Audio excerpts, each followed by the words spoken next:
ಅಸ್ಸಲಾಮು ಅಲೈಕುಂ ವರಹಮತುಲ್ಲಾಹಿ ತಆಲಾ ವಬರಕಾತು. ಪ್ರೀತಿಯ ಸ್ನೇಹಿತರೆ, ಮಾಧ್ಯಮ ಎಂಬುದು ಸ್ವತಂತ್ರವಾಗಿ ಧ್ವನಿಯಿಲ್ಲದವರ ಧ್ವನಿಯಾಗಿ ಕಾರ್ಯನಿರ್ವಹಿಸಬೇಕಾದಂತಹ ಒಂದು ಸಂಸ್ಥೆಯಾಗಿದೆ. ಇತ್ತೀಚಿನ ದಿನಗಳಲ್ಲಿ ಮಾಧ್ಯಮವು ಸತ್ಯಕ್ಕಿಂತ ಪಕ್ಷಪಾತ, ಅದೇ ರೀತಿ ತಪ್ಪು ಮಾಹಿತಿಗಳನ್ನು ಸಮಾಜದಲ್ಲಿ ಪ್ರಚರಿಸುವ ಮೂಲಕ ಜನರೆಡೆಯಲ್ಲಿ ಸಮಾಜದ ವಿಶ್ವಾಸವನ್ನು ಕುಗ್ಗಿಸುತ್ತಿರುವುದನ್ನು ನಾವು ಕಾಣಬಹುದಾಗಿದೆ. 2025 ಇಂಡೆಕ್ಸ್ ಇದರ ಮಾಧ್ಯಮದ ಬೆಳವಣಿಗೆಯ ಸಮೀಕ್ಷೆಗಳ ಪ್ರಕಾರ 180 ರಾಷ್ಟ್ರಗಳನ್ನು ಒಳಗೊಂಡಿರುವಂತಹ ಈ ಸಮೀಕ್ಷೆಯಲ್ಲಿ ಭಾರತಕ್ಕೆ ದಕ್ಕಿರುವುದು 151ನೇ ಸ್ಥಾನವಾಗಿದೆ. ಭಾರತಕ್ಕಿಂತ ಸಣ್ಣ ಸಣ್ಣ ದೇಶಗಳಾದಂತಹ ಸಿರಿಯಾ ಆಗಿರಬಹುದು, ಭೂತಾನ್ ಆಗಿರಬಹುದು, ಅದೇ ರೀತಿಯಾಗಿ ಟರ್ಕಿ, ಅಫ್ಘಾನಿಸ್ತಾನ್, ಉತ್ತರ ಕೊರಿಯಾವನ್ನು ನಾವು ನೋಡಬಹುದು. ಇದು ಭಾರತದಕ್ಕಿಂತ ಉತ್ತಮವಾದ ಮಾಧ್ಯಮದ ಬೆಳವಣಿಗೆಯನ್ನು ನಾವು ಕಾಣುತ್ತಿದ್ದೇವೆ ಈ ಮೂಲಕ. ಅದೇ ರೀತಿಯಾಗಿ ಇದಾಗಿದೆ ಇಂದಿನ ಭಾರತದ ಮಾಧ್ಯಮದ ವಾಸ್ತವಿಕತೆ. ಕೆಲವೊಂದು ಮಾಧ್ಯಮಗಳು ಸತ್ಯಕ್ಕಿಂತ ಭಿನ್ನವಾದ ರೀತಿಯಲ್ಲಿ ಅಡಿಬರಹವನ್ನು ನೀಡುವ ಮೂಲಕ ಸಮಾಜದಲ್ಲಿ ಶಾಂತಿಯನ್ನು ಕೆಡಿಸುವಂತಹ ಕಾರ್ಯದಲ್ಲಿ ತೊಡಗಿರುವುದನ್ನು ನಾವು ಈ ಮುಖಾಂತರ ನಾವು ನೋಡಬಹುದಾಗಿದೆ. ಇಲ್ಲಿ ಈ ಮಾಧ್ಯಮಗಳು ಹಮಾಸನ್ನು ಉಗ್ರರ ಸ್ಥಾನದಲ್ಲಿ ನಿಲ್ಲಿಸಿದೆ. ಮಾತ್ರವಲ್ಲ, ಈ ಹಮಾಸ್ ಎಂಬುದು ಪ್ಯಾಲೆಸ್ತೀನ್ ತಾಯ್ನಾಡಿನ ಮಣ್ಣಿಗೆ ಬೇಕಾಗಿ ಹೋರಾಡಲು ಬೇಕಾದಂತಹ ಉಂಟಾದಂತಹ ಒಂದು ಸಂಸ್ಥೆ, ಒಂದು ಸಂಘಟನೆಯಾಗಿದೆ ಹಮಾಸ್ ಎಂಬುದು. ಮಾತ್ರವಲ್ಲ, ಸ್ವಾತಂತ್ರ್ಯ ಭಾರತದಲ್ಲಿ ಭಾರತವು ಬ್ರಿಟಿಷರ ವಿರುದ್ಧ ಯಾವ ರೀತಿಯ ಹೋರಾಟವನ್ನು ಮಾಡಿತೋ ಅದೇ ರೀತಿಯ ಹೋರಾಟವನ್ನು ಹಮಾಸ್ ಎಂಬ ಸಂಘಟನೆ ಇಂದು ಪ್ಯಾಲೆಸ್ತೀನ್ನ ಮಣ್ಣಿಗೆ ಬೇಕಾಗಿ ಹೋರಾಡುತ್ತಿದೆ. ಪ್ರೀತಿಯ ಸ್ನೇಹಿತರೆ, ಈ ಹಮಾಸ್ಗೆ ನಾವು ಉಗ್ರರ ಪಟ್ಟವನ್ನು ಈ ಮಾಧ್ಯಮಗಳು ಕಟ್ಟಿದ್ದರೆ, ವಿಶ್ವಸಂಸ್ಥೆಯ ಅಂಗಸಂಸ್ಥೆಯಾದಂತಹ UN ಸಾಂತ್ವನ, ಇದರ ಉದ್ದೇಶ ಏನೆಂದರೆ ಜಾಗತಿಕ ಮಟ್ಟದಲ್ಲಿ ಸಂಘರ್ಷಗಳು, ಅದೇ ರೀತಿಯಾಗಿ ಸಮಸ್ಯೆಗಳು, ನೈಸರ್ಗಿಕ ವಿಕೋಪಗಳು ಬಂದರೆ ಮಧ್ಯವರ್ತಿಗಳಾಗಿ ಸಮಸ್ಯೆಗಳಿಗೆ ಪರಿಹಾರ, ಅದೇ ರೀತಿಯಾಗಿ ಸಮನ್ವಯಗೊಳಿಸುವಂತಹ ಸರ್ಕಾರದೊಂದಿಗೆ ಉದ್ದೇಶವನ್ನು ಇಟ್ಟಿರುವಂತಹ ಒಂದು ಸಂಸ್ಥೆಯಾಗಿದೆ UN ಎಂಬುದು. ಇದರ ಮುಖ್ಯಸ್ಥರಾದಂತಹ ಟಾಮ್ ಫ್ಲೆಕ್ಚರ್ ಅವರು ತಮ್ಮ ಎಕ್ಸ್ ಖಾತೆಯಲ್ಲಿ ಸ್ಪಷ್ಟಪಡಿಸುವುದು, ಈ ಹಮಾಸ್ ಎಂಬ ಸಂಘಟನೆಯನ್ನು ವಿಶ್ವಸಂಸ್ಥೆಯು ಯಾವತ್ತೂ ಕೂಡ ಭಯೋತ್ಪಾದಕರ ಸಂಘಟನೆಯಲ್ಲಿ ಗುರುತಿಸಿಲ್ಲ. ಮಾತ್ರವಲ್ಲ, ಅಕ್ಟೋಬರ್ 7, 2023ರಲ್ಲಿ ಹಮಾಸ್ ಇಸ್ರೇಲ್ನ ಮೇಲೆ ದಾಳಿ ನಡೆಸಿದಂತಹ ಸನ್ನಿವೇಶವು ಅದು ಖಂಡನೀಯವಲ್ಲ ಎಂದು ಹೇಳುವ ಮೂಲಕ ಹಮಾಸ್ ಅನ್ನು ಅವರು ಸಮರ್ಥಿಸುತ್ತಿದ್ದಾರೆ. ಇದರ ಮೂಲಕ ನಾವು ಹಮಾಸ್ನ ಉಗ್ರಪಟ್ಟವನ್ನು ಯಾವ ರೀತಿಯಾಗಿ ಮಾಧ್ಯಮಗಳು ಬೇಕಾಬಿಟ್ಟಿಯಾಗಿ ಕೊಡುವುದನ್ನು ನಾವು ನೋಡಬಹುದಾಗಿದೆ. ಮಾತ್ರವಲ್ಲ, ಇಸ್ರೇಲ್ ಎಂಬ ದೇಶವು ಮುಂಚೆ ಇರಲಿಲ್ಲ. ಏಕೆಂದರೆ ಫೆಲಸ್ತೀನ್ ಎಂಬ ಮಣ್ಣು, ಈ ದೇಶದಲ್ಲಿ ಯಹೂದಿಗಳು ಜಾಗತಿಕ ಮಟ್ಟದಲ್ಲಿ ಯಾವ ರೀತಿಯಲ್ಲೂ ಕೂಡ ಭೂಪ್ರದೇಶವನ್ನು ಕೊಡದಂತಹ ಸನ್ನಿವೇಶದಲ್ಲಾಗಿದೆ. ಇಸ್ರೇಲ್ ಎಂಬ ಸಂಘಟನೆಗೆ ಫೆಲಸ್ತೀನ್ನ ಮಣ್ಣು ಸ್ವಲ್ಪ ಸಣ್ಣ ಪ್ರಮಾಣದ ಭೂಪ್ರದೇಶವನ್ನು ನೀಡುವುದು. ಕಾಲಾಂತರಗಳಿಂದ ಈ ಇಸ್ರೇಲ್ ಎಂಬ ದೇಶವು ಉಂಟಾಗಿ ಇಂದು ಬಲಾಢ್ಯ ದೇಶಗಳ ಬೆಂಬಲದಿಂದ ಇಷ್ಟರವರೆಗೆ ತಲುಪಿರುವುದನ್ನು ನಾವು ಕಾಣಬಹುದಾಗಿದೆ. ಮಾತ್ರವಲ್ಲ, ಕೆಲವೊಂದು ಮಾಧ್ಯಮಗಳು ಇಸ್ರೇಲ್ನ ವೈಭವೀಕರಿಸುವುದನ್ನು ನಾವು ಚಿತ್ರದ ಮೂಲಕ ನೋಡಬಹುದಾಗಿದೆ. ಇಲ್ಲಿ ಮಾಧ್ಯಮವು ಅಕ್ಟೋಬರ್ 7ರಲ್ಲಿ ನಡೆದಂತಹ ಸನ್ನಿವೇಶವನ್ನು, ಅಲ್ಲಿ ಮಾಡಿದಂತಹ 1000ದಷ್ಟು ಇಸ್ರೇಲ್ನ ನಾಗರಿಕರನ್ನು, ಅಲ್ಲಿನ 2 ವರ್ಷದ ಪುಣ್ಯಸ್ಮರಣೆಯನ್ನು ಮಾಡುವಂತಹ ಒಂದು ಘಟ್ಟವನ್ನಾಗಿದೆ ಇಂದು ನಮ್ಮ ದೇಶದ ಮಾಧ್ಯಮಗಳು ತೋರಿಸುತ್ತಿರುವುದು. ಇದಾಗಿದೆ ನಮ್ಮ ದೇಶದ ಮಾಧ್ಯಮದ ಅವಸ್ಥೆ. ಈ ಮೂಲಕ ನಮ್ಮ ದೇಶದ ಮಾಧ್ಯಮಗಳು ಇಸ್ರೇಲ್ ಅನ್ನು ಸಮರ್ಥಿಸುವುದನ್ನು ನಾವು ಸ್ಪಷ್ಟವಾಗಿ ಇಲ್ಲಿ ಕಾಣಬಹುದಾಗಿದೆ. ಮಾತ್ರವಲ್ಲ, ಇಷ್ಟರವರೆಗೆ ದಶಮಾನಗಳಿಂದ ಪ್ಯಾಲೆಸ್ತೀನ್ ಮಣ್ಣು, ಈ ಪ್ಯಾಲೆಸ್ತೀನಿಗೆ ಇಸ್ರೇಲ್ ನರೆಮೇಧವನ್ನು ಮಾಡಿರುವುದನ್ನು ಯಾವತ್ತೂ ಕೂಡ ನಾವು ಮರೆಯಲು ಸಾಧ್ಯವಿಲ್ಲ. ಅಷ್ಟು ದೊಡ್ಡ ನರಮೇಧವನ್ನು ಮಾಡಿರುವುದನ್ನು ಸ್ಪಷ್ಟವಾಗಿ ಉದಾಹರಣೆಗಳಿವೆ. ಮುಂಚಿನ ದಿನಗಳಲ್ಲೂ ಮಾಡಿದೆ, ಅದೇ ರೀತಿಯಾಗಿ ಇತ್ತೀಚಿನ ದಿನಗಳು ಮಾಡುತ್ತಿರುವುದನ್ನು ನಾವು ಕಾಣಬಹುದಾಗಿದೆ. ಎಷ್ಟರವರೆಗೆ ಎಂದರೆ ಅಲ್ಲಿನ ಮಕ್ಕಳನ್ನು, ಕಂದಮ್ಮಗಳನ್ನು ಬಿಡದೆ, ಅದೇ ರೀತಿಯಾಗಿ ಎಷ್ಟರವರೆಗೆ ಅಂದರೆ ನಮ್ಮ ಹೆರುವಂತಹ ಗರ್ಭಿಣಿಯರನ್ನು ಬಿಡದೆ ಇಸ್ರೇಲು ನಮ್ಮ ಕಣ್ಣ ಮುಂದಿರುವಂತಹ ಸತ್ಯವನ್ನು ಯಾವ ರೀತಿಯ ಅಲ್ಲಗಳೆಯುವುದನ್ನು ನಾವು ಅದನ್ನು ಹೇಳದಿರಲು ಸಾಧ್ಯವಿಲ್ಲ. ಅಷ್ಟರವರೆಗೆ ದೊಡ್ಡ ಮಟ್ಟದಲ್ಲಿ ಇಸ್ರೇಲ್ ಇದಾಗಿದೆ, ಅದನ್ನು ಏನು ಮಾಡಿದೆ, ಜಾಗತಿಕ ಮಟ್ಟದಲ್ಲಿ ಹಬ್ಬಿಸಿದೆ. ಇಷ್ಟು ಹೇಳಿ ನಮ್ಮ ಇಂದಿನ ಇತ್ತೀಚಿನ ಮಾಧ್ಯಮಗಳ ವಾಸ್ತವಿಕತೆಯನ್ನು ನಿಲ್ಲಿಸುತ್ತಿದ್ದೇನೆ.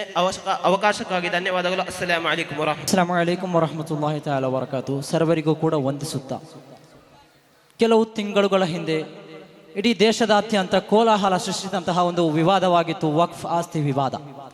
ಕೆಲವೊಂದು ಅಪ್ರಚಾರಗಳಿಗೂ ಕೂಡ ತುತ್ತಾಗಿತ್ತು. ಕೆಲವರು ಇದನ್ನೇ ಚುನಾವಣಾ ಅಸ್ತ್ರವಾಗಿಯೂ ಕೂಡ ಉಪಯೋಗಿಸಿಕೊಂಡಿದ್ದರು. ರೈತರ ಆಸ್ತಿಯನ್ನು ವಕ್ಫ್ ಬೋರ್ಡ್ ಕಬಳಿಸುತ್ತಾ ಇದೆ ಎನ್ನುತ್ತಾ ಅಪ್ರಚಾರಗಳಿಗೆ ತುತ್ತಾಗಿದ್ದರು. ಈ ವಕ್ಫ್ ಬೋರ್ಡ್ ಅಂದರೆ ಏನು, ಯಾವಾಗ ಪ್ರಾರಂಭವಾಯಿತು ಎಂಬಂತಹ ನೈಜ ಮಾಹಿತಿಯನ್ನು ಜನಸಮೂಹಕ್ಕೆ ತಲುಪಿಸುವಂತಹ ಜವಾಬ್ದಾರಿ ನಮ್ಮ ಮೇಲೆ ಇದೆ. ಪ್ರಥಮವಾಗಿ ಮಾಧ್ಯಮಗಳ ನಿಲುವುಗಳನ್ನು ನೋಡೋಣ. ನ್ಯೂಸ್ 18 ಕನ್ನಡ.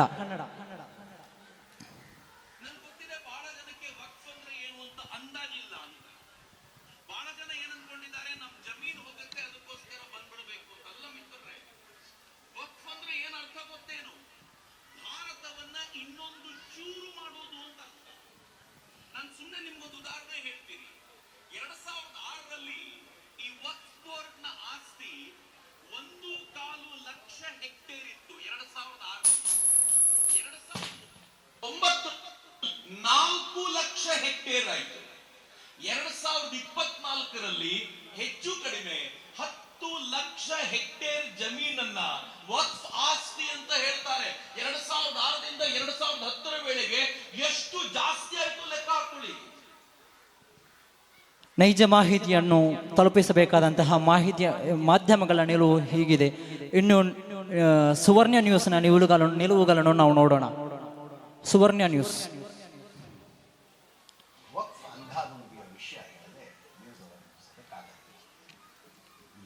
ಸಿನಿಮಾಗಳನ್ನು ನೋಡ್ತಾ ಇದ್ದೀವಿ.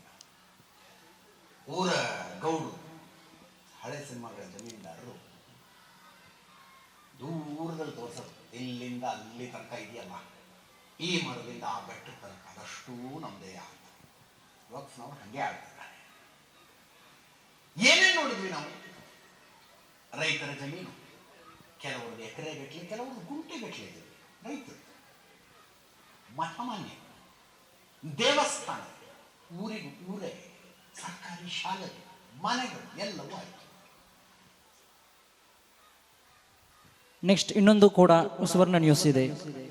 2006ರಲ್ಲಿ 1,20,000 ಎಕರೆ ವಕ್ಫ್ ಆಸ್ತಿ ಇತ್ತು. 2006 2024ಕ್ಕೆ ಅದು 9,40,000 ಎಕರೆ ಆಗಿದೆ.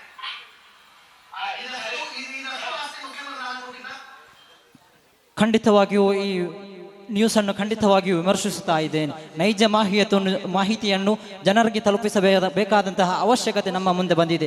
ಪ್ರೀತಿಯ ಸಹೋದರರೇ, ಈ ವಕ್ಫ್ ಎನ್ನುವುದು ಏನು, ವಕ್ಫ್ ಯಾವಾಗ ಪ್ರಾರಂಭವಾಯಿತು ಎಂಬಂತಹ ನಿಲುವನ್ನು ನಾವು ಜನರಿಗೆ ತೋರಿಸಬೇಕಾಗಿದೆ. ವಕ್ಫ್ ಎನ್ನುವುದು 1400 ವರ್ಷಗಳ ಮುಂಚೆ ಪ್ರವಾದಿ ಸಲ್ಲಲ್ಲಾಹು ಅಲೈಹಿ ವಸಲ್ಲಮರ ಕಾಲದಿಂದಲೇ ಜಾರಿಗೆ ಆದಂತಹ ಒಂದು ವಿಚಾರವಾಗಿದೆ. ಕೆಲವು ವರ್ಷಗಳ ಹಿಂದೆ ಇದು ಭಾರತದಲ್ಲಿಯೂ ಕೂಡ ಚಾಲ್ತಿಯಲ್ಲಿತ್ತು. ಇನ್ನು ಈ ವಕ್ಫ್ ಆಸ್ತಿಯ ಸಂರಕ್ಷಣೆಯ ವಿಚಾರವಾಗಿ ವಕ್ಫ್ ಬೋರ್ಡ್, ವಕ್ಫ್ ಖಾತೆ, ವಕ್ಫ್ ವಿಧಿ ಇನ್ನಿತರ ಹಲವು ಸೆಕ್ಷನ್ಗಳು ಭಾರತದಲ್ಲಿ ಜಾರಿಯಾಯಿತು. ಈ ವಕ್ಫ್ ಬೋರ್ಡ್ ಅಂದರೆ ಏನೆಂದು ಕೇಳುವವರೊಂದಿಗೆ ನಮಗೆ ಹೇಳಿರುವುದು ಇವು ಪೊಳ್ಳು ವಾದಗಳಲ್ಲ. ಬದಲಾಗಿ ವಕ್ಫ್ ಅಂದರೆ ಮುಸ್ಲಿಂ ಜನಾಂಗದ ಒಬ್ಬ ವ್ಯಕ್ತಿ ಮರಣ ಆಸನ್ನ ವೇಳೆಯಲ್ಲಿ ತನ್ನಲ್ಲಿದ್ದಂತಹ ಆಸ್ತಿಗಳನ್ನು, ಸೊತ್ತುಗಳನ್ನು ಇಡೀ ಬಡವ ಜನರಿಗೆ ಬೇಕಾಗಿ, ಸಮುದಾಯದ ಜನರಿಗೆ ಬೇಕಾಗಿ ಅದನ್ನು ವಕ್ಫ್ ಮಾಡುವುದು, ಅಲ್ಲಾಹನ ಹೆಸರಿನಲ್ಲಿ ವಕ್ಫ್ ಮಾಡುವುದು ವಕಫ್ತು ಲಿಲ್ಲಾಹ್. ಆದರೆ ಒಮ್ಮೆ ವಕ್ಫ್ ಮಾಡಿದಂತಹ ಒಂದು ಆಸ್ತಿ ಮತ್ತೆ ಯಾವತ್ತೂ ಕೂಡ ಮಾರಾಟಕ್ಕೆ ಆಗುವಲು ಸಾಧ್ಯವಿಲ್ಲ. ಇದು ಇಸ್ಲಾಂ ನೈಜ ಇದು ಆದರ್ಶದಲ್ಲೂ ಕೂಡ ಇಲ್ಲ, ವಕ್ಫ್ ಬಿಲ್ 99 ಕೂಡ ಇಲ್ಲ. ಇದನ್ನೇ ಸುಪ್ರೀಂ ಕೋರ್ಟ್ ಕೂಡ ಸಮರ್ಥಿಸುತ್ತಾ ಇದೆ. ಒನ್ಸ್ ಎ ವಕ್ಫ್ ಆಲ್ವೇಸ್ ವಕ್ಫ್. ಒಮ್ಮೆ ವಕ್ಫ್ ಅಂತ ಹೇಳಿದರೆ ಯಾವತ್ತೂ ಕೂಡ ವಕ್ಫ್ ಆಗುತ್ತೆ. ಇಲ್ಲಿ ಹಲವಾರು ಅಂಕಿ ಅಂಶಗಳನ್ನು ನಾವು ಗಮನಿಸಿದ್ದೇವೆ. ನನಗೆ ಹೇಳಿರುವುದು, ಇಡೀ ಭಾರತದಲ್ಲಿ ಅತಿ ಹೆಚ್ಚು ಕಬಳಿಕೆಯಾದಂತಹ ಭೂಮಿ ಇದ್ದರೆ ಅದು ವಕ್ಫ್ ಆಸ್ತಿ ಮಾತ್ರ. ಕರ್ನಾಟಕದಲ್ಲಿ 1,25,000 ಎಕರೆ ಭೂಮಿ ವಕ್ಫ್ನವರ ಕೈಯಲ್ಲೇ ಇರಬೇಕಾಗಿತ್ತು. ಇದು ವಕ್ಫ್ ಬೋರ್ಡ್ನ ಆಸ್ತಿ. ಆದರೆ ಈ ಜನರು ಏನು ಅಪಾರ್ಥ ಮಾಡಿಕೊಂಡಿದ್ದಾರೆ ಅಂದರೆ, ಇದು ಎಲ್ಲ ಆಸ್ತಿಗಳು ಕೂಡ ಜನರ ಕೈಯಲ್ಲಿದೆ. ಅದು ತಪ್ಪು ಮಾಹಿತಿ. ಜನರ ಕೈಯಲ್ಲಿರುವುದು ಕೇವಲ 20,000 ಎಕರೆ ಭೂಮಿ ಮಾತ್ರ. ಬಾಕಿ ಇರುವಂತಹ 1,05,000 ಭೂಮಿಯು ಕೂಡ ಕಬಳಿಕೆಯಾಗಿದೆ. ಈ ವಿವಾದವನ್ನು ಸೃಷ್ಟಿಸಿದಂತಹ ವಿಜಯಪುರವನ್ನೇ ನಾವು ಉದಾಹರಣೆ ನೋಡುವುದಾದರೆ, 14,000 ಎಕರೆ ಭೂಮಿ ವಕ್ಫ್ ಬೋರ್ಡ್ನವರ ಕೈಯಲ್ಲಿ ಇರಬೇಕಾಗಿತ್ತು. ಆದರೆ ಇರುವುದು ಬರೀ 773 ಸಾವಿರ ಎಕರೆ ಭೂಮಿ ಮಾತ್ರ, ಬಾಕಿ ಇರುವಂತಹ 13,000 ಭೂಮಿಯು ಕೂಡ ಅಲ್ಲಿ ಕಬಳಿಕೆಯಾಗಿದೆ. ಕಬಳಿಕೆಯಾಗಿರುವಂತಹ ಪ್ರಮುಖ ಪಾತ್ರದಾರರು ಒಂದು ಸರ್ಕಾರ, ಎರಡನೇದು ಪ್ರಭಾವಿ ಅಧಿಕಾರಿಗಳು, ಮೂರನೇದು ಮುತವಲ್ಲಿಗಳು. ಇವರು ಏನು ಮಾಡಿದ್ದಾರೆ ಅಂದರೆ ಕಣ್ಣು ತಪ್ಪಿಸಿದ ರೈತರಿಗೆ ಇದನ್ನು ಮಾರಿದ್ದಾರೆ. ಮೂಲ ದಾಖಲೆಗಳನ್ನು ತೋರಿಸದೆ ರೈತರಿಗೆ ಈ ಆಸ್ತಿಗಳನ್ನು ಮಾರಿದ್ದಾರೆ ಎಂಬಂತಹ ವಿಚಾರವನ್ನು ಹೇಳುತ್ತಾ ನೈಜ ತಪ್ಪಿತಸ್ಥರಿಗೆ ಶಿಕ್ಷೆಯಾಗಲಿ ಎಂಬಂತಹ ಮಾತನ್ನು ಹೇಳುತ್ತಾ ನನ್ನ ಮಾತಿಗೆ ವಿರಾಮ ಹಾಕುತ್ತೇನೆ. ಅಲ್ಹಮ್ದುಲಿಲ್ಲಾಹಿ ರಬ್ಬಿಲ್ ಆಲಮೀನ್. ಅಸ್ಸಲಾಮು ಅಲೈಕುಂ. ಅಸ್ಸಲಾಮು ಅಲೈಕುಂ ವರಹಮತುಲ್ಲಾಹಿ ವಬರಕಾತ್. ಪಹಲ್ಗಾಮ್ ಅಟ್ಯಾಕ್ 2025 ಏಪ್ರಿಲ್ 26ರಂದು ಮಧ್ಯಾಹ್ನ 2 ಗಂಟೆಯ ಹೊತ್ತಿಗೆ ಒಂದು ಉಗ್ರರ ದಾಳಿ ನಡೆಯುತ್ತೆ. ಪಹಲ್ಗಾಮ್ನಿಂದ 6 ಕಿಲೋಮೀಟರ್ ದೂರ ಇರುವಂತಹ ಒಂದು ಊರು.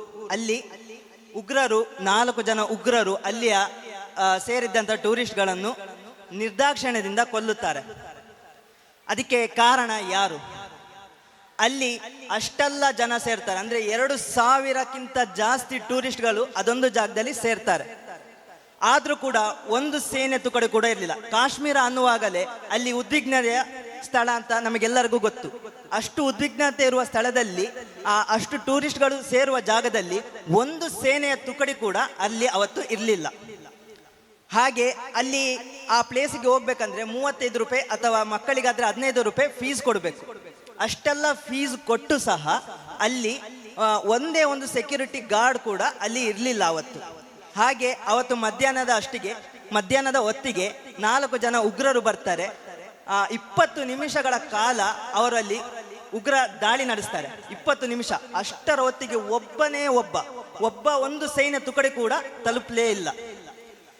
ಹಾಗೆ ಇದಕ್ಕೆ ಕಾರಣ ಯಾರು ಅಂತ ನೋಡುವಾಗ ನಮ್ಮ ಭಾರತದ ಅವಸ್ಥೆ ಇಲ್ಲಿ ಗೊತ್ತಾಗ್ತದೆ. ಹೇಗೆ ಅಂದ್ರೆ ಭಾರತದಲ್ಲಿ ಸೇನೆಯ ವ್ಯವಸ್ಥೆ ಇವಾಗ ಹೇಗಿದೆ ಅಂದ್ರೆ, ಭಾರತದಲ್ಲಿ ಅದಕ್ಕಿಂತ ಸ್ವಲ್ಪ ದಿವಸ ಮುಂಚೆ ಭಾರತೀಯ ಆರ್ಮಿ ಚೀಫ್ ಏನ್ ಮಾಡ್ತಾರೆ, ಸರ್ಕಾರಕ್ಕೆ ಒಂದು ಪತ್ರವನ್ನ ಬರೀತಾರೆ.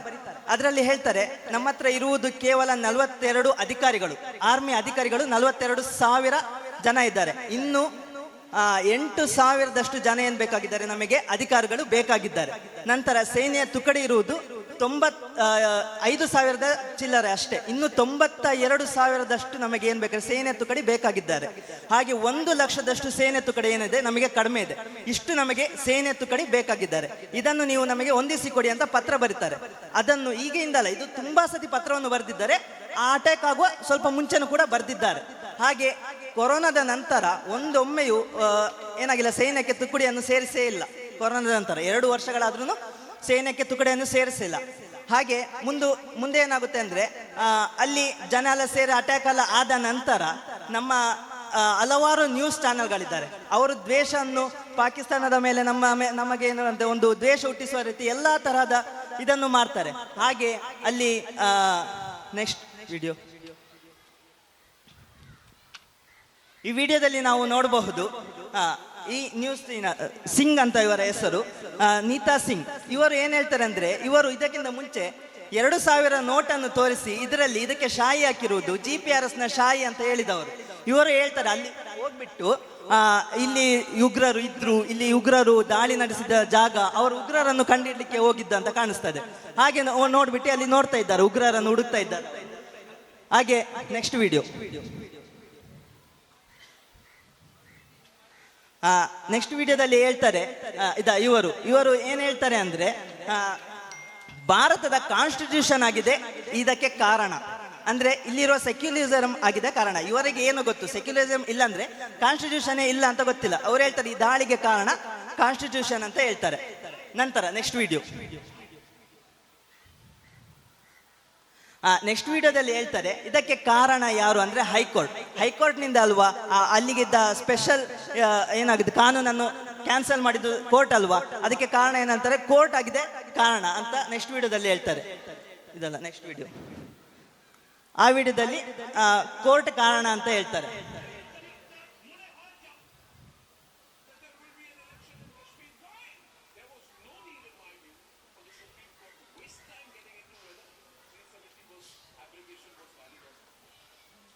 ಇದಕ್ಕೆ ಕಾರಣ ಸುಪ್ರೀಂ ಕೋರ್ಟ್ ಅಂತ ಹೇಳ್ತಾರೆ. ನೋಡಿ ನಮ್ಮ ವ್ಯವಸ್ಥೆ ಎಲ್ಲಿಗೆ ತಲುಪಿದೆ ಅಂತ ಒಮ್ಮೆ ನೋಡಿ. ಇಷ್ಟೆಲ್ಲ ವ್ಯವಸ್ಥೆಗಳಿದ್ರು, ಇಷ್ಟೆಲ್ಲ ಇದಿದ್ರು, ನಮಗೆ ಇಲ್ಲಿ ಏನಿಲ್ಲ, ಸೆಕ್ಯೂರಿಟಿ ಇಲ್ಲ. ಅದೇ ಅಂಬಾನಿಯ ಮದುವೆಯಲ್ಲಿ, ಅಂಬಾನಿಯವರ ಮಗನ ಮದುವೆಯಲ್ಲಿ ಒಮ್ಮೆ ನೋಡಿ, 500 ಕೋಟಿಯಷ್ಟು ಖರ್ಚು ಮಾಡಿ ಅವರು ಮದುವೆ ಮಾಡ್ತಾರೆ. ಅದಕ್ಕೆ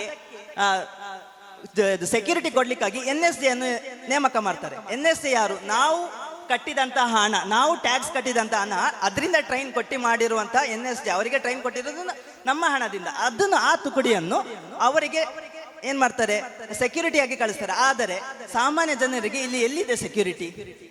ಈ ತರ ಹಲವು ಪ್ರಶ್ನೆಗಳು ನಮ್ಮ ಮುಂದೆ ಇದರಿಂದ ಬಂದು ನಿಲ್ಲುತ್ತೆ. ಅಸ್ಸಲಾಮು ಅಲೈಕುಂ ವ ಆಖಿರು ದಅವಾನಾ ಅಲ್ಹಮ್ದುಲಿಲ್ಲಾಹಿ ರಬ್ಬಿಲ್ ಆಲಮೀನ್. ಅಸ್ಸಲಾಮು ಅಲೈಕುಂ ವರಹಮತುಲ್ಲಾಹಿ ವಬರಕಾತು. ಅಲ್ಹಮ್ದುಲಿಲ್ಲಾ. ಪ್ರೀತಿಯ ಸಭಿಕರೇ, ಎಲ್ರಿಗೂ ವಂದಿಸುತ್ತಾ ಫಿದಾಕಿನ ಈ ಸುಂದರ ಸಭಾಂಗಣದಲ್ಲಿ ಪ್ರಸಕ್ತ ಕಾಲಮಾನದಲ್ಲಿ ಬಹಳ ಸಂಚಲನ ಮೂಡಿಸಿದಂತಹ ಒಂದು ವಿಷಯವಾಗಿದೆ ರಾಹುಲ್ ಗಾಂಧಿಯವರು ಮಾಡಿದಂತಹ ವೋಟ್ ಚೋರಿ ಆರೋಪ. ಪ್ರಜಾಸತ್ತಾತ್ಮಕವಾದಂತಹ ಭಾರತ ಎಂಬ ರಾಷ್ಟ್ರದಲ್ಲಿ ಚುನಾವಣೆಯ ಸಂದರ್ಭದಲ್ಲಿ ಚುನಾವಣಾ ಆಯೋಗದ ಅವ್ಯವಸ್ಥೆ, ಅವರ ಕಳಪೆ ನಿರ್ವಹಣೆ ಮತ್ತು ಮತಗಳ್ಳತನದ ಕುರಿತಾಗಿ ಬಹಳ ಗಂಭೀರವಾದಂತಹ, ಬಹಳ ಸೂಕ್ಷ್ಮವಾದಂತಹ ಸಾಕ್ಷ್ಯಾಧಾರಗಳ ಮೂಲಕ ರಾಹುಲ್ ಗಾಂಧಿ ಅವರು ನಮ್ಮ ಮುಂದೆ ಸಾಕ್ಷ್ಯಾಧಾರಗಳ ಮುಖಾಂತರ ನಮ್ಮ ಮುಂದೆ ಬರ್ತಾರೆ. ಆಗ ಹೇಳ್ತಾರೆ, ನಮ್ಮ ಭಾರತದಲ್ಲಿ ನಡೆದಂತಹ ಕಳೆದ ಚುನಾವಣೆಯಲ್ಲಿ ನಡೆದಂತಹ ಚುನಾವಣೆಯಲ್ಲಿ ಚುನಾವಣಾ ಆಯೋಗದ ಒಂದು ಸಮ್ಮತಿಯ ಮೇರೆಗೆ 1,250,000 ಮತಗಳ್ಳತನ, ಮತದಾರರ ಗಳ್ಳತನ ಅವ್ಯವಸ್ಥೆ ಇಲ್ಲಿ ನಡೆದಿದೆ ಎಂಬುದರ ಕುರಿತಾಗಿ ಅವರು ಸಾಕ್ಷ್ಯಾಧಾರಗಳ ಮುಖಾಂತರ ವಿವರಿಸ್ತಾರೆ. Duplicate voters 11,965, fake and invalid addresses 40,009. ಹಾಗೆ ಅದನ್ನು ಕರೆಕ್ಟ್ ಅಂಕಿಅಂಶಗಳ ಮುಖಾಂತರ ಸ್ಪಷ್ಟವಾಗಿ ಸಾಕ್ಷ್ಯಾಧಾರಗಳ ಮುಖಾಂತರ ಅವರ ಅಡ್ರೆಸ್ ಅನ್ನು ಉಲ್ಲೇಖಿಸುವ ಮುಖಾಂತರ ನಮ್ಮ ಮುಂದೆ ಬಂದು ಸಾಕ್ಷ್ಯಾಧಾರಗಳನ್ನು ಉಲ್ಲೇಖಿಸ್ತಾರೆ. ಇಂತಹ ಒಂದು ಭಾರತದ ಪ್ರಜಾಸತ್ತಾತ್ಮಕತೆಯನ್ನು ಉಳಿಸುವಂತಹ, ಸತ್ತಿರುವಂತಹ ಪ್ರಜಾಸತ್ತಾತ್ಮಕತೆಯನ್ನು ಮರುಹುಟ್ಟಿಸುವಂತಹ ಒಂದು ಕೆಲಸವನ್ನು ರಾಹುಲ್ ಗಾಂಧಿ ಅವರು ಇಲ್ಲಿ ಭಾರತದಲ್ಲಿ ಮಾಡ್ತಾ ಇರುವಾಗ, ಕೆಲವೊಂದು ಮಡಿಲ ಮಾಧ್ಯಮಗಳು ಅವರ ದಿನಚರಿಯಂತೆ, ಅವರು ಯಾವಾಗಲೂ ಮಾಡುವಂತೆಯೇ ಅವರ ಹೊಟ್ಟೆ ತುಂಬಿಸುವ ಒಂದು ಪಾಡಾಗಿ ಈ ನಮ್ಮ ವೋಟ್ ಚೋರಿ ವಿವಾದವನ್ನು ತೆಗೆದುಕೊಂಡಿದ್ದಾರೆ. ಅದಕ್ಕೆ ಒಂದು ಸ್ಪಷ್ಟ ನಿದರ್ಶನವಾಗಿದೆ ರಿಪಬ್ಲಿಕ್ ವರ್ಲ್ಡ್ ಅವರು ಮಾಡಿದಂತಹ ಒಂದು ಡಿಬೇಟ್. ಅದನ್ನು ಒಮ್ಮೆ ಪ್ಲೇ ಮಾಡಿ ನೋಡಿ. But here it is a case of crying wolf. But the dangerous thing that Rahul Gandhi has now done, and in a way he's revealed his mind today, is when he tried to instigate saying, Gen Z will bring me to power. This is the basic line he has. I'll stand with Gen Z. But he's getting inspired. Now is a foreign government telling him to talk like this. Why is he saying, after Nepal particularly, why is the social media strategy of the Congress party looking very much like a spin-off on what unknown groups were doing in Nepal, which led to such terrible violence in Nepal? And remember, after the violence happened, the people who instigated the violence. ಇದರಲ್ಲಿ ಇವರು ಹೇಳ್ತಾ ಇರುವುದೇನಂತ ಹೇಳಿದರೆ, ಒಂದು ಪ್ರಜಾಸತ್ತಾತ್ಮಕವಾದ ರಾಷ್ಟ್ರ, ಆಗಿನಿಂದ ಹೇಳ್ತಾ ಇದ್ದೇನೆ, ಪ್ರಜಾಸತ್ತಾತ್ಮಕವಾದಂತಹ ರಾಷ್ಟ್ರ. ಇಲ್ಲಿ ವೋಟ್ಗಳ್ಳತನ, ಮತಗಳ್ಳತನ ಎಂಬಂತಹ ಒಂದು ಚೋರಿ ವಿವಾದ, ಒಂದು ಆರೋಪವನ್ನು ತರುವುದು ಜೆನ್ಜಿ ಅಂದರೆ ಹೊಸ ಪರಂಪರೆ, ಇಲ್ಲಿರುವಂತಹ ಹೊಸ ಪರಂಪರೆ 20s ಪರಂಪರೆಯನ್ನು ದಾರಿಗೆಳೆಯುವಂತಹ ಒಂದು ವಿಷಯವಾಗಿದೆ ಅಂತ. ಹಾಗಿದ್ರೆ ಯಾವ ಪರಂಪರೆ ಆಗಿರಲಿ, ಜೆನ್ಜಿ ಆಗಿರಲಿ, ಯಾವ ಪರಂಪರೆ ಬೇಕಾದರೂ ಆಗಿರಲಿ, ಅಲ್ಲಿ ನೈತಿಕತೆ ಆಗಿದೆ ಮುಖ್ಯ, ಎಥಿಕ್ಸ್ ಆಗಿದೆ ಮುಖ್ಯ. ಯಾಕೆಂತ ಹೇಳಿದ್ರೆ, ಒಂದು ರಾಷ್ಟ್ರದ ಪ್ರಜಾಪ್ರಭುತ್ವ ಅಥವಾ ಅಲ್ಲಿನ ಅಸ್ಮಿತೆಗಳು ಉಳಿಬೇಕಾದ್ರೆ ನೈತಿಕತೆ ಮುಖ್ಯ. ಅನ್ಯಾಯದ ಮಾರ್ಗದಲ್ಲಿ ಯಾವುದೂ ಉಳಿಯುವುದಿಲ್ಲ. ಅನ್ಯಾಯದ ಮಾರ್ಗದಲ್ಲಿ ಒಮ್ಮೆ ಮೇಲ್ ಬಂದರೂ ಕೂಡ ನಂತರ ಅದರ ಪ್ರತಿಫಲನಗಳು ನಮಗೆ ಕಾಣಲಿಕ್ಕೆ ಸಾಧ್ಯವಾಗ್ತದೆ. ಇಲ್ಲಿ ಹೇಳುವುದೇನು ಅಂತ ಹೇಳಿದ್ರೆ, ಜೆನ್ಜಿಯನ್ನು ಹಾದಿಗೆಳೆಯುವಂತಹ ವಿಚಾರವಾಗಿದೆ ಈ ರಾಹುಲ್ ಗಾಂಧಿ ಅವರ ವೋಟ್ ಚೋರಿ ವಿವಾದ ಅಂತ. ಖಂಡಿತವಾಗಿಯೂ ಅಲ್ಲ. ಯಾವುದೇ ಒಂದು ವಿಷಯವು ಇಲ್ಲಿ ಪ್ರಸ್ತುತವಾಗಬೇಕಾದ್ರೆ ಅಲ್ಲಿ ನೈತಿಕತೆ ಆಗಿದೆ ಮುಖ್ಯ, ಎಥಿಕ್ಸ್ ಆಗಿದೆ ಮುಖ್ಯ. ಎಥಿಕ್ಸ್ ಇಲ್ಲದಂತೆ ಅನೈತಿಕ ದಾರಿಗಳ ಮುಖಾಂತರ ಯಾವುದು ವಿಜಯಶಾಲಿ ಆಗಲಿಕ್ಕೆ ಸಾಧ್ಯವಿಲ್ಲ. ಅದೇ ಜೆನ್ಜಿಯ ಒಬ್ಳು ಯುವತಿಯಾಗಿದ್ದಾರೆ. ಮೊನ್ನೆಯ ಚುನಾವಣೆಯಲ್ಲಿ ಬ್ರೆಜಿಲಿಯನ್ ಯುವತಿ ಭಾರತದಲ್ಲಿ ಬಂದು ಭಾರತದ ಹರಿಯಾಣದಲ್ಲಿ 22 ವೋಟ್ಗಳನ್ನು ಮಾಡಿದ್ದಾರೆ. 22 ಮತಗಳ್ಳತನದ ಮುಖಾಂತರ ವೋಟ್ಗಳನ್ನು ಮಾಡಿದ್ದಾರೆ. ಅದು ಜೆನ್ಸಿಯಲ್ಲಿ ಪಟ್ಟದಲ್ವಾ? ಅವರು ನೆಕ್ಸ್ಟಿನ ಜನರೇಷನ್ಗೆ ಕೊಡುವಂತಹ ನಿಲುವೇನು, ನೆಕ್ಸ್ಟಿನ ಜನರೇಷನ್ಗೆ ಕೊಡುವಂತಹ ಒಂದು ತಾತ್ವಿಕತೆ ಏನು, ತತ್ವಗಳೇನು? ಈ ಪರಂಪರೆ ನೋಡಿ ಆಗಿದೆ, ನಂತರದ ತಲೆಮಾರು ನಮ್ಮನ್ನು ಕಲಿಯುವುದು. ಹೀಗೆ ಮಾಡಿದರೆ ಇವತ್ತು 22 ಬಂದಿದೆ, ಇನ್ನು 220 ಬರ್ಬೋದು ಬರುವ ಪರಂಪರೆಯಲ್ಲಿ. ಹಾಗೆ ನೋಡುವಾಗ ಅದು ಅಪ್ರಸಕ್ತ. ಈ ರಿಪಬ್ಲಿಕ್ ವರ್ಲ್ಡ್ ಮಾಡಿದಂತಹ ಅವರ ವಾದ, ಅವರ ಡಿಬೇಟ್ ಅಪ್ರಸಕ್ತ. ಅದರ ಮುಖಾಂತರ ಮಡಿಲ ಮಾಧ್ಯಮಗಳು ಇಲ್ಲಿ ಮಾಡ್ತಾ ಇರುವಂತಹ ತಿರುಚಲ್ಪಡುವಿಕೆಯ ಒಂದು ಕೃತ್ಯಗಳು ಅದು ಭಾರತದ ಇತಿಹಾಸವನ್ನು, ಭಾರತದ ಸಂಸ್ಕೃತಿಯನ್ನು ತಿವಿಯಲಿಕ್ಕೆ ಪ್ರಯತ್ನ ಪಡ್ತದೆ ಎಂದು ಮಾತ್ರ ಹೇಳಿ ನನ್ನ ವಿಚಾರಕ್ಕೆ ಕೊನೆ ಇಡ್ತಿದ್ದೇನೆ. ಧನ್ಯವಾದಗಳು. ಅಸ್ಸಲಾಮು ಅಲೈಕುಂ ವರಹಮತುಲ್ಲಾಹ್.